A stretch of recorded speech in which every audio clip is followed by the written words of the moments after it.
Syedaralun, Satuan Polisi Pamong Praja atau Satpol PP Kabupaten Aceh Besar mengamankan seorang pengemis di perempatan lampu merah di Bundaran Lambaru Aceh Besar pada Minggu 19 November 2023.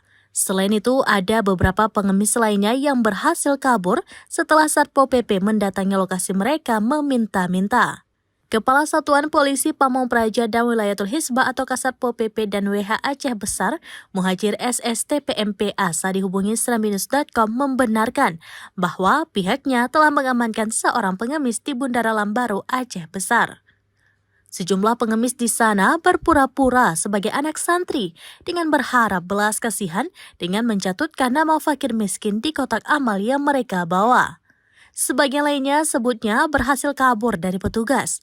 Mereka kabur kocar-kacir berusaha menghindari petugas yang akan menangkap mereka. Mereka pun lari masuk ke dalam semak belukar hingga ke arah bantaran sungai di kawasan tersebut. Dalam razia ini, pihak Satpol PP berhasil menangkap satu gepeng atau gelandangan dan pengemis, sedangkan lainnya berhasil kabur. Uang hasil mengemis yang berhasil diamankan akan dijadikan barang bukti. Selanjutnya, pengemis akan dibina agar tidak meminta-minta lagi.